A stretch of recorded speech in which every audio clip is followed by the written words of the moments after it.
అదే కాబట్టి అక్కడ ఉన్నటువంటి టూరిజం మీద ఎఫెక్ట్ కొట్టాలి. కాబట్టి tourist spot is the most sensitive spot అండి.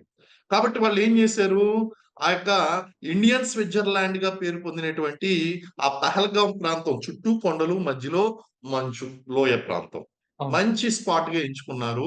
ఎంచుకుని వాళ్ళ మీద దాడి చేయడం అనేటువంటిది చేసింది. ఇది టూరిజం మీద చేసినటువంటి దాడి. అందుకే వాళ్ళు ఎంచుకుని మరి ఫారినర్స్ ని కూడా అంటే ఏంటి, మనకి మాక్సిమం ఇన్కమ్ ఫారినర్స్ ద్వారా వస్తదండి. అవును సార్. ఆ ఫారినర్స్ ద్వారా వచ్చేది. రేపు పొద్దున్న ఏమనుకోవాలి, ఇతర దేశాలు అందరూ కాశ్మీర్ వెళ్ళకండి, భారతదేశం కనీసం వాళ్ళని కాపాడుకోలేకపోతున్నారు, వాళ్ళ ఉగ్రదాడులను ఆపలేకపోతున్నారు కాబట్టి మనం అక్కడికి వెళ్ళొద్దు, హ్మ్. ఆగిపోదాం. ఇప్పుడు చూడండి, మనకి ఎకానమీ కర్ణాటకలో హుబ్లీ దగ్గర మనకి ఒక టూరిస్ట్ స్పాట్ లో విదేశీయుల మీద అత్యాచారం జరిగిందండి. అక్కడ అదే. వెంటనే ఏం జరిగిందంటే, అక్కడ ఇజ్రాయెల్ నుంచి వచ్చినటువంటి టూరిస్టులు అందరూ కూడా అక్కడి నుంచి వెళ్ళిపోవడం జరిగింది. ఇమ్మీడియేట్ గా వెళ్ళిపోయారండి అక్కడి నుంచి. అదే సో సార్. ఇలాంటి టూరిస్ట్ స్పాట్లలో గనక విదేశీయుల మీద ఏదైనా దాడులు జరిగాయి అంటే ఇమ్మీడియేట్ గా ఏం జరుగుతుందంటే, వాళ్ళందరూ కూడా నెక్స్ట్ ఫ్యూ ఇయర్స్ వరకు అక్కడ విజిట్స్ అనేటువంటివి ఉండవండి. రైట్ వాళ్ళ సార్. మెయిన్ ఉద్దేశం అది. అంటే అవును సార్. ఎకానమికల్ గా భారతదేశాన్ని దెబ్బ కొట్టాలి, దెబ్బ కొట్టాలని చెప్పని అలాగే ప్రయత్నిస్తారని చెప్పండి. ఉనికిని చాటుకోవాలి, అదే సార్. యువతకి ఉపాధి లేకుండా చేయాలి, వాళ్ళని తీవ్రవాదం వైపు ఆకర్షించాలి. ఇవన్నీ కూడా హిడెన్ ప్లాన్స్ అండి. దీని వెనకాల ఉన్నటువంటి హిడెన్ ప్లాన్స్.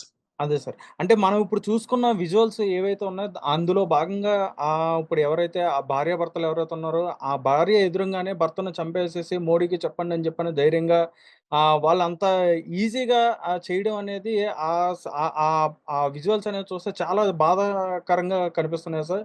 అంటే అంత అవునండి. ధైర్యంగా వాళ్ళు చేయడానికి వాళ్ళు అంటే వాళ్ళకి ఎనకాల ఉన్న బ్యాక్ ఎండ్ సపోర్ట్ ఏముందని చెప్పని అనుకోవచ్చు. బ్యాక్ అండ్ సపోర్ట్ కన్నా అండి వీళ్ళు ఖచ్చితంగా వీళ్ళ వెనకాల ఉన్నటువంటి ఉగ్రవాద సంస్థ మెయిన్ సంస్థ ఏది అంటే లష్కర్ ఇ తయ్యబా. లష్కర్ ఇ తయ్యబాకు సంబంధించినటువంటి అనుబంధ సంస్థ ఏదైతే ఉందో అది వీళ్ళ మీద దాడి చేసిందండి. కానీ వీళ్ళు దాడి చేసినటువంటి ప్రాంతం ఏదైతే ఉందో అక్కడ ఆర్మీ స్టేషనరీగా ఉండదండి. అక్కడ ఆర్మీ గాని లేకపోతే లోకల్ వీళ్ళు కానీ స్టేషనరీగా ఉండరు. ఎందుకంటే ఇట్స్ రిమోట్ లొకేషన్. ఆ ప్రాంతానికి మీరు గుర్రాల మీద వెళ్ళాలి, మ్యూల్స్ మీద వెళ్ళాలి, లేదా ఆన్ ఫుట్ వెళ్ళాలండి ఆ ప్రాంతానికి. అంటే ట్రాన్స్‌పోర్ట్ యాక్సెసిబిలిటీ అనేటువంటిది లేదు. వాళ్ళు ముందుగా రెక్కీ చేసుకున్నారు. ఏదైనా ఒకరు బయట నుంచి రావాలంటే ఎంత సమయం పడుతుందో వాళ్ళకి తెలుసు. ఇవన్నీ రెక్కీ చేసుకున్నారు కాబట్టి ఒక ధైర్యం వచ్చింది.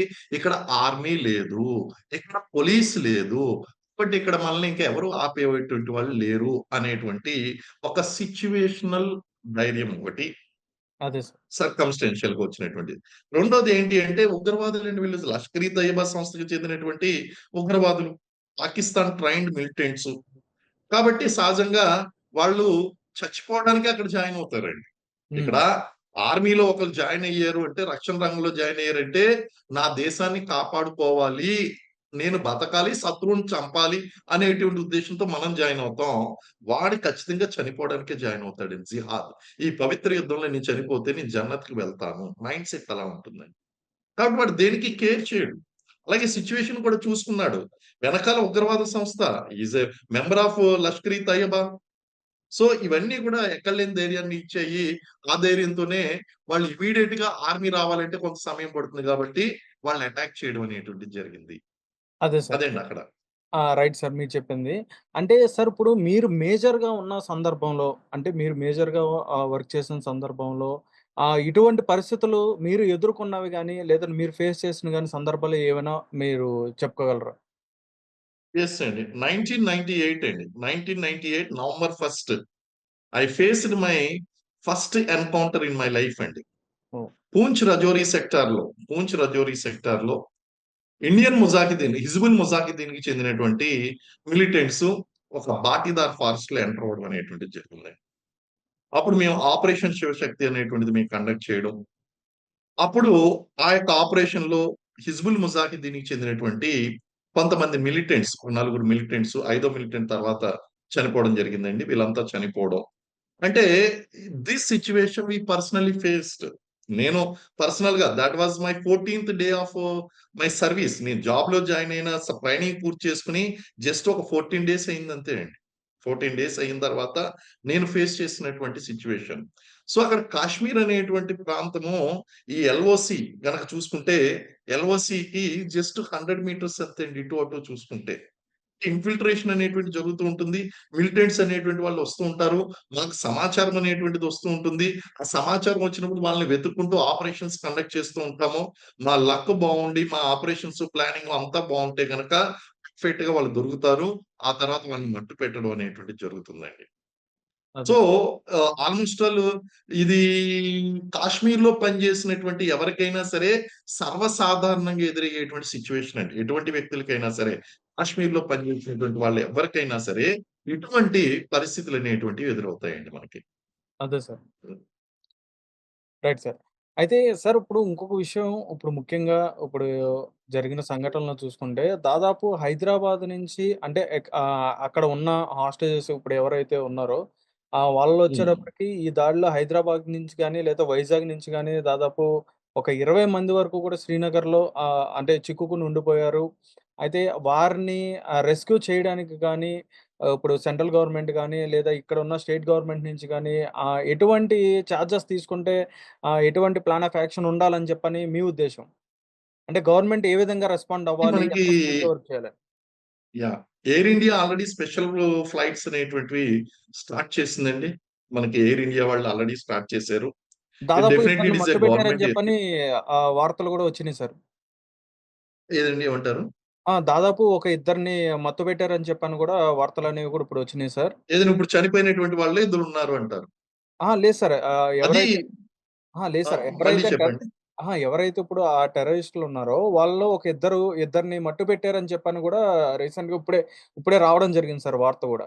అచ్చచ్చా! మేబీ అండి. మేబీ జరుగుతుందండి. కారణం ఏంటి అంటే, ఆల్రెడీ వాళ్ళ యొక్క ఊహా చిత్రాలు విడుదల చేయడం, వాళ్ళు ఎవరు అనేటువంటిది విషయం మనకి వాళ్ళ ఫోటోస్ కూడా విడుదలైనియండి. And army network is so strong and intelligence is so strong. We can easily trace them అండి. అదేం పెద్ద ప్రాబ్లమ్ లేదు. అండ్ ఇంకొక విషయం ఏంటి అంటే, వాళ్ళని మట్టు పెట్టడం అదొక విషయం అయితే, ఇమ్మీడియేట్‌గా జరిగింది ఏంటి అంటే, అక్కడ బార్డర్‌లో సీజ్ ఫైర్ ఉంటుందండి. సీజ్ ఫైర్ అంటే మీరు ఫైర్ చేయొద్దు, మేము ఫైర్ చేయము. ఓకే. అయితే ఇటువంటి సంఘటనలు జరిగినప్పుడు ఇంకా ఇమ్మీడియేట్‌గా రిటాలియేషన్ ఉంటుందండి. ఇప్పుడు ఇండియన్ ఆర్మ్డ్ ఫోర్సెస్ రిటాలియేట్ చేసినియి. బోర్డర్‌లో ఫైర్ ఓపెన్ చేసినియి.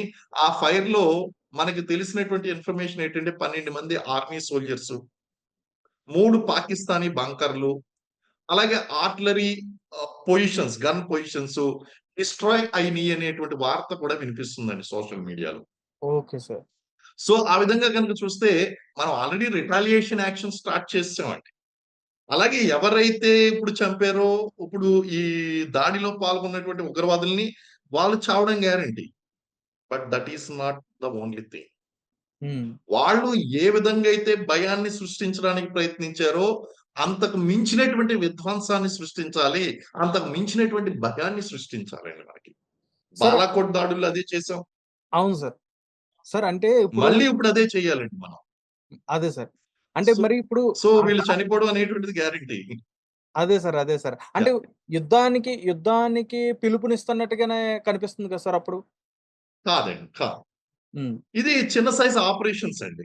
ఆపరేషన్‌కి, వార్‌కి ఒక తేడా ఉందండి. ఇలాంటి ఆపరేషన్స్ ఎన్నైనా కండక్ట్ చేస్తూ ఉంటాం. ఇది రెగ్యులర్ అఫైర్ ఫర్ ఆర్మీ. అదే సార్. ఈవెన్ సర్జికల్ స్ట్రైక్ కూడా వార్ కాదు. అది కయ్యానికి కాలు దువ్వుతుంది. బ్రెయిన్ లేదు. ఆ పని చేస్తుంది. కానీ ఇది వార్ అనేటువంటిది it's very big thing. War అదే. అనేటువంటిది వెరీ బిగ్ థింగ్ అండి. అది డెసిషన్‌కి అంత త్వరగా మనం వెళ్ళం. ఎందుకంటే ప్రెజెంట్ సిట్యుయేషన్‌లో గనక మనం వార్‌కి వెళ్తే ఇప్పుడు రష్యా నెగ్గింది, ఉక్రెయిన్ నెగ్గింది, పాలస్తీనా నెగ్గింది, ఇజ్రాయెల్ నెగ్గింది. నెగ్గినోడు ఏడుస్తాడు, ఓడినోడు ఏడుస్తాడు. ఓడినోడు ఎక్కువ ఏడుస్తాడు, నెగ్గినోడు తక్కువ ఏడుస్తాడు. ఇప్పుడు మనకి యుద్ధానికి వెళ్ళడం నో. వాడు భయాన్ని సృష్టించాడు. అంతకు మించినటువంటి విధ్వంసాన్ని సృష్టించాలి. సర్జికల్ స్ట్రైక్స్ చేయాలి. వాడిని భయపెట్టాలి. కానీ యుద్ధానికి వెళ్ళడం అంటే మనం పీఓకేని వెనక్కి తెచ్చుకుంటాం గదండీ! యుద్ధానికెళ్ళి ఇలా ఉంటే ఇంక పాక్ ఆక్యుపైడ్ కాశ్మీర్ అనేటిది వెనక్కి తెచ్చుకుంటాం గదా! అదే. ఒకవేళ అదే గనక మన ఎజెండా అయితే గనక దీన్ని ఒక అపార్చునిటీగా తీసుకొని మనం పీఓకే వెనక్కి తెచ్చుకోవచ్చండి. బట్ పీఓకేని వెనక్కి తేవడం అనేటువంటిది పాకిస్తాన్ మీదకి యుద్ధానికి వెళ్ళడమే. యుద్ధం is the major decision. Operations conduct చేయడం అటాక్ చేసినటువంటి వాళ్ళని చంపేయడం, లష్కర్ ఇ తయ్యబా స్థావరాల మీద దాడులు చేయడం, సర్జికల్ స్ట్రైక్స్ నిర్వహించడం ఆపరేషనల్ మ్యాటర్స్ అండి. ఈ రొటీన్, అదే సార్. రొటీన్ అండి. ఆపరేషన్స్ అనేటువంటి రొటీన్. యుద్ధం there is a major thing అండి. First of all you have to cancel all the governments and article 352 immediate గా ఇంప్లిమెంట్ చేయాలి.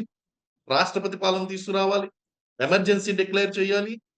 So and also hound the human loss. మనకయ్యే వాళ్ళు ఎలాగ నాశనం అవుతారండి. మనకయ్యేటువంటి లాస్. అలాగే ప్రెజెంట్ సినారియోలో గనక మనం చూసినట్లయితే, ఈ సినారియోలో ఎలా ఉంటుందంటే అండి న్యూక్లియర్ వార్‌ఫేర్. అవతలోడు చనిపోయే ముందు నాకు దక్కంది ఎవరికీ దక్కడానికి వీల్లేదనే మెంటాలిటీ కదండీ. పాకిస్తాన్ ఎలాగో వైపౌట్ అవుతది. సరే పోతా పోతా ఒక న్యూక్లియర్ బాంబ్ వదులుదాం. Hmm. Loss or not. So it's a very major decision అండి. యుద్ధం అనేటువంటిది చాలా పెద్ద డెసిషన్. మనం యుద్ధానికి వెళ్ళవలసినటువంటి అవసరం లేదు. వాడిని ఆహ్, మనల్ని ఎక్కడైతే డిస్టర్బ్ చేసినటువంటి వాడిని భయపెట్టి వదలొచ్చండి. Surgical strikes. లేకపోతే అదే. వాడిని చంపడం. యుద్ధం అనేటువంటి సొల్యూషన్ కాదు. మనం అందుకే డిప్లొమాటిక్ వార్‌ఫేర్‌కి వెళ్తున్నామండి. అంతర్జాతీయ స్థాయిలో పాకిస్తాన్‌ని దోషిగా నిలబెట్టడం. ఇట్స్ ఎ డిప్లొమాటిక్ విన్ అండి. మనం ఎప్పుడైతే యుద్ధానికి వెళ్ళామో డెఫినిట్‌గా ఏమిటంటే మన యొక్క ఎమోషన్స్ బావుంటాయి. చాలా బావుంటది. కానీ భవిష్యత్తులో కొన్ని తరాలు నాశనం అయిపోతాయండి. డెవలప్‌మెంటు కొన్ని దశాబ్దాలు వెనక్కెళ్ళిపోతుంది. అదే సార్. ఇప్పుడిప్పుడే భారతదేశం ముందుకెళ్తుందండి. చైనా కూడా భయపడుతుంది. ఏషియాలో కల్లా స్ట్రాంగ్‌గా తయారవుతుందని. అలాగే మనకు అంతర్జాతీయంగా మద్దతు లభిస్తుందండి. ఇప్పుడు యుద్ధం ఎప్పుడైతే వచ్చిందో, ఎవరైతే అంతర్జాతీయంగా మద్దతు ఇస్తున్నట్టు దేశాలు వాళ్ళే మనతో ఆయుధాల వ్యాపారం జేస్తారు. అదే సార్. కాబట్టి దీన్ని ఎట్టి పరిస్థితిలో యుద్ధం వైపు మనం తీసుకువెళ్ళకూడదు. సర్జికల్ స్ట్రైక్స్, విధ్వంసాన్ని సృష్టించడం. ఇప్పుడు అవతల వాడు మన మీద చెయ్యెత్తాడు. అంటే ఒక తప్పు చేసాడు. తప్పు చేస్తే నువ్వు 4 లెంపకాయలు కొట్టినా సరే, నీకు మద్దతు లభిస్తుందండి. అలాంటి అడ్వాంటేజ్ తీసుకోవాలి. వాడిని చంపేస్తే, ఒకేళ వాడిని చంపేసాం. వాడు చెయ్యెత్తాడని. వార్‌కెళ్ళడం కూడా అటువంటిదే. హుహు. కాబట్టి మనం ఆ సిట్యుయేషన్ ఎంతో లాస్ట్ రిసార్ట్ అయితే తప్ప, ఎంతో నెసెసిటీ అనుకుంటే తప్ప దానికి వెళ్ళకూడదు. అండ్ మన ప్రజలు కోరుకున్నా సరే ఆ దిశగా అడుగులు వేయకూడదండి. ఈవెన్ ప్రధానమంత్రి గాని ఎవరు గూడా ఆ క్యాబినెట్ గాని ఆ డెసిషన్ అనేటువంటిది తీసుకోకూడదు. ఎమోషన్స్ అండి. ఎమోషన్స్ చాలా ఇన్వాల్వ్ అయ్యి ఉన్నాయి మనకి. అదే సార్. మనకి పుల్వామా సంఘటన జరిగినప్పుడు చూడండి. చాలా ఎమోషన్స్ ఇన్వాల్వ్ అయినాయి. చూసాం, చూసాం, చూసాం, వెయిట్ చేసాం. సర్జికల్ బాలాకోట్